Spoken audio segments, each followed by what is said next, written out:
Happy New Year! In today's video, we are bringing in 2026. We're going to chit chat about some of the color trends that are predicted, as well as home decor styles for 2026.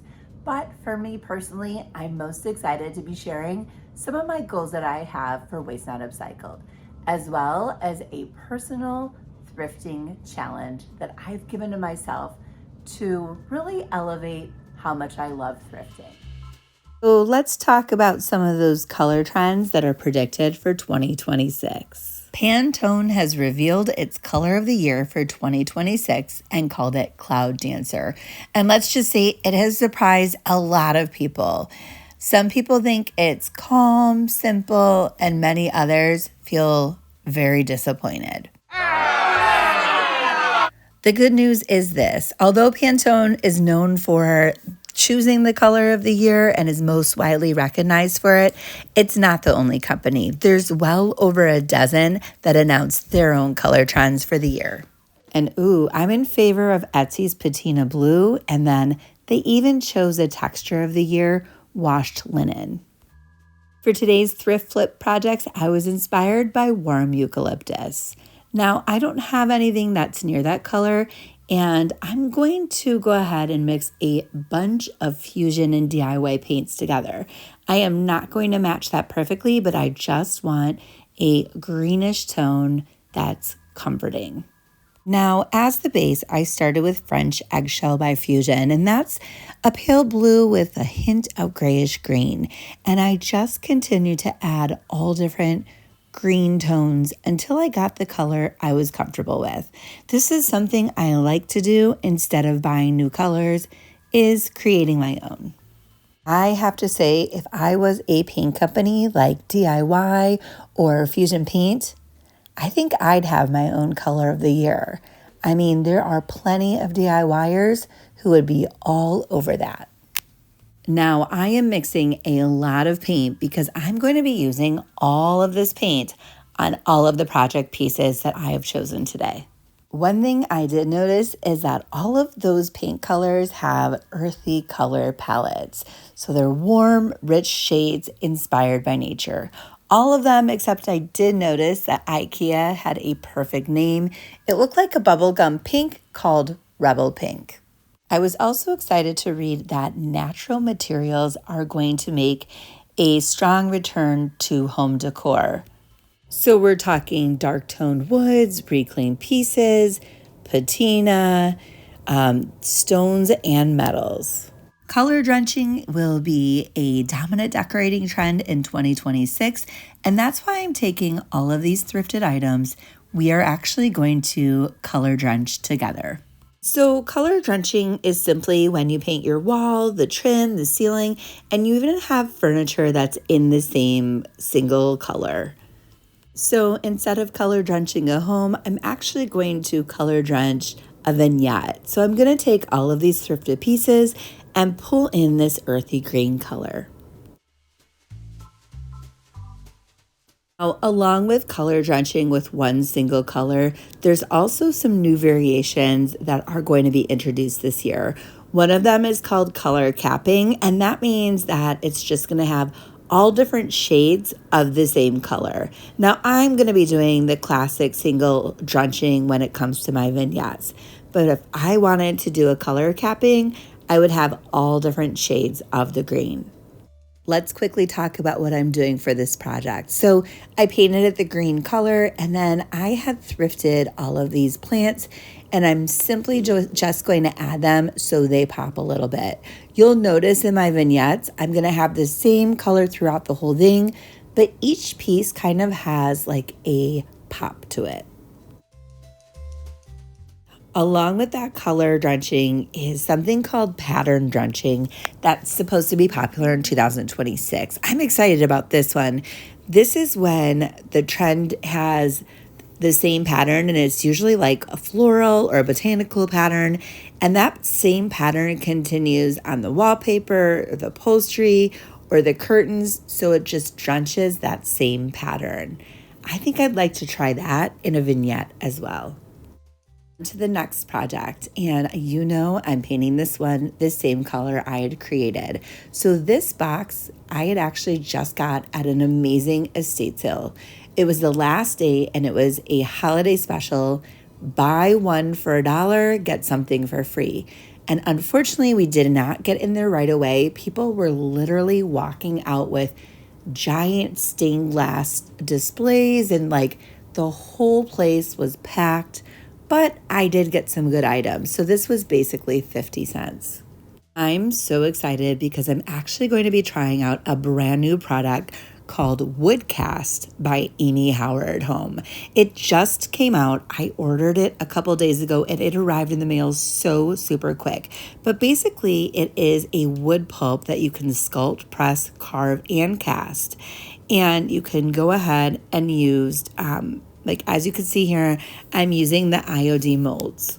It is extremely pliable. Like I did not have to add anything to it. It said that you could add acetone, but it is very strong smelling. You're supposed to be doing it in an open space and obviously wearing gloves. It also recommends that you let it dry completely for, I don't know, it was like 4 to 6 hours or so.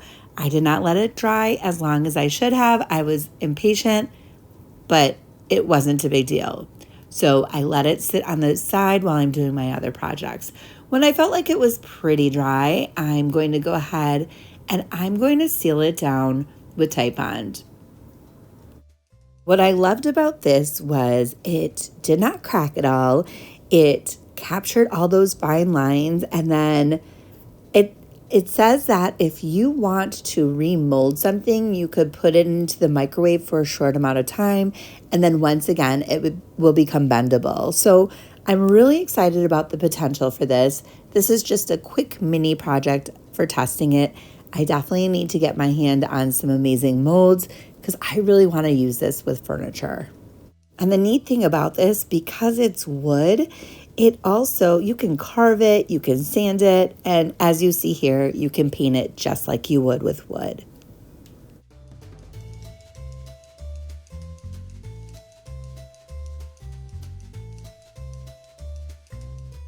Okay, back for another drenching trend in 2026. So another trend that is kind of a different variation is called the mixed finishes trend. So basically, instead of having a room looking flat in 2026, they're going to emphasize different finishes like matte paint on the walls, high gloss lacquer on the ceiling, and so on to have a different dimension. And once again, the best colors and patterns to focus when it comes to drenching are nature inspired. I am absolutely loving this color on all of the project pieces and cannot wait to put them together.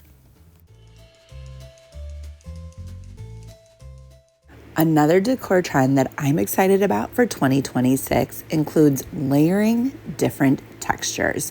Now, layering is one of my favorite words when it comes to DIY projects.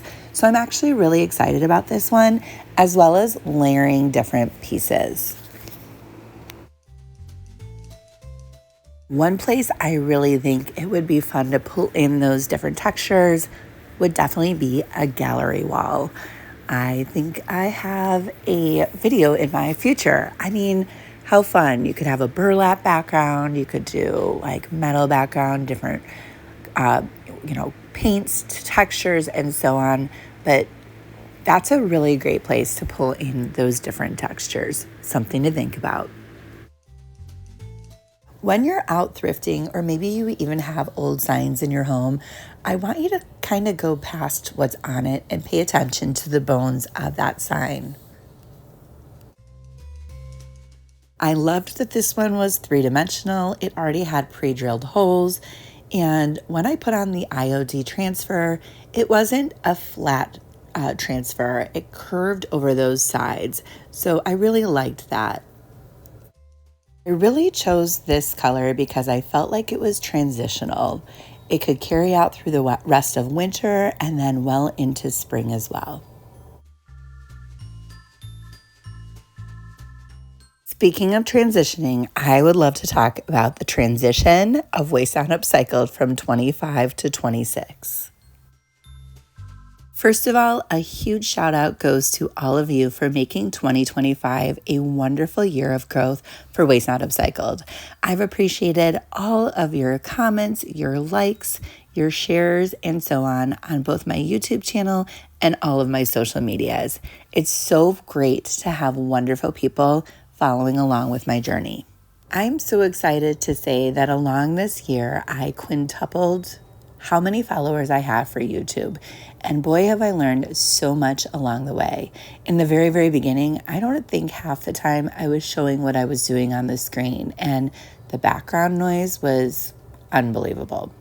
I definitely plan to continue to have a weekly video, and from what I understand, you're wanting to see me craft. You care a little bit less about all of the items I get from the thrift store. So I plan to continue to show DIY projects. I know many DIY creators are really good at being consistent on what day their videos release. I'm not there. I wish I was, but at this point, I just kind of go with the flow, and depending on what's going on in my crazy busy life, I try to release a video at one point during the week. I hope you're okay with that. In 2025, I designed and built my own website, wastenotupcycled.com. This was by far the hardest thing that I did this year. But I really wanted one go-to place for my crayon creations, for party favors and gifts, for my DIY projects that I create, as well as those thrifted items that I could sell online across the United States. Now, one of the areas that I plan to grow is I'm going to be adding to that on a weekly basis. So my website will be constantly changing with new things to purchase. I'm also really excited because this is the year that I'm going to support other creators. I plan to bring creator tools to my website so that as I use them on my projects, if you're interested, you can go directly to my website to purchase them. Break from goals. I had extra paint and was looking to see what else I could paint. I love the patina on this, so decided not to paint it, and didn't care for the color of this object. So this is a really heavy sand, and I thought this would look really, really great with that green color. So what else will 2026 bring for Waste Not Upcycled? I am absolutely most excited for a year-long thrift-only challenge that I have personally challenged myself. Basically, if I don't eat or drink it, I need to make sure that it's thrifted in order for it to come home with me. So I hope you follow that journey with me. Over the next year, I know I'm going to be facing a lot of different challenges, and I am looking forward to the conversations we have about thrifting in general and normalizing thrifting for everyone. Be sure to follow my channel and keep an eye out on New Year's Day for my announcement about the 1-year thrift challenge.